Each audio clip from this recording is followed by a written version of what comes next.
Olá, Pai do Senhor. Vamos continuar a nossa leitura bíblica do livro de 2 Samuel, capítulo 21. Os descendentes de Saul são mortos. Durante o reinado de Davi, houve uma grande fome que durou 3 anos seguidos. Por isso, Davi consultou a Deus o Senhor e ele respondeu: Saul e sua família são culpados de assassinato. Ele matou o povo de Gibeão. O povo de Gibeão não era israelita. Eles eram um pequeno grupo de amorreus que os israelitas tinham prometido proteger, mas Saul havia tentado acabar com eles por causa do interesse dele pelo bem do povo de Israel e de Judá. Então Davi chamou o povo de Gibeão e disse: O que posso fazer por vocês? Eu quero pagar pelo mal que lhes foi feito, para que assim vocês abençoem o povo de Deus. Eles responderam: A nossa questão com Saul, a sua família não pode ser resolvida com ouro nem com prata, e também não queremos matar nenhum israelita. Então o que é que querem que eu faça por vocês? Perguntou Davi. Eles responderam: Saul quis nos destruir para que não sobrasse nenhum de nós em nenhum lugar de Israel.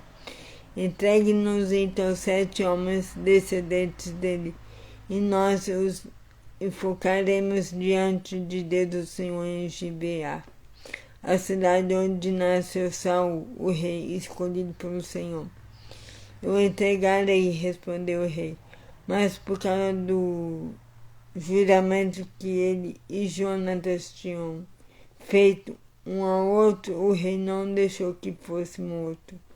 Mefibosete, que era filho de Jonatas e neto de Saul, porém pegou Armoni e Mefibosete, os 2 filhos que Rispa, filha de Aias, tinha tido de Saul.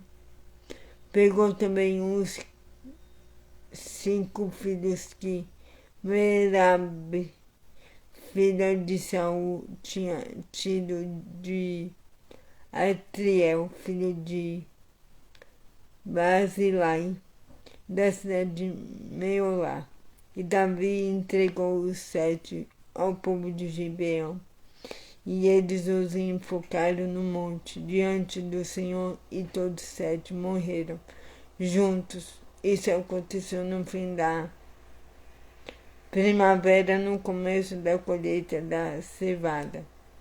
Então Rispa, concubina de Saul, pegou um pano grosseiro e com ele fez um abrigo sobre uma rocha, e ficou ali desde o começo da colheita até o dia em que as chuvas do outono caíram sobre os 7 copos.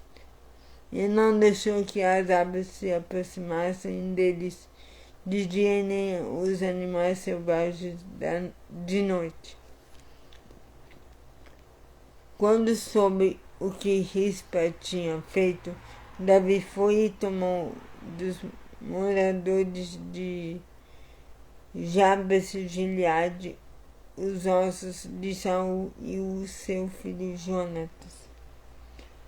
Os moradores de Jabes haviam retirado os corpos da praça de Bet-San, onde os filisteus os tinham pendurado no dia em que mataram Saul no monte de Boá.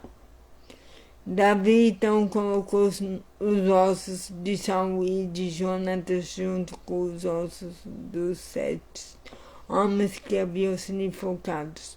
Sepultaram os ossos de Saul e de Jonatas no túmulo de Quis, o pai de Saul, na cidade de Zeia. no território da tribo de Benjamim. Tudo o que o rei mandou foi feito. E depois disso, Deus respondeu às orações do povo pelo seu país. Batalhas contra os gigantes filisteus. Houve outra guerra entre os filisteus e Israel. Davi e os seus soldados foram e lutaram contra os filisteus. Durante a batalha, Davi ficou muito cansado. Um gigante chamado Isbi-Benob tinha uma lança de bronze que pesava mais ou menos 5 quilos e estava usando uma espada nova.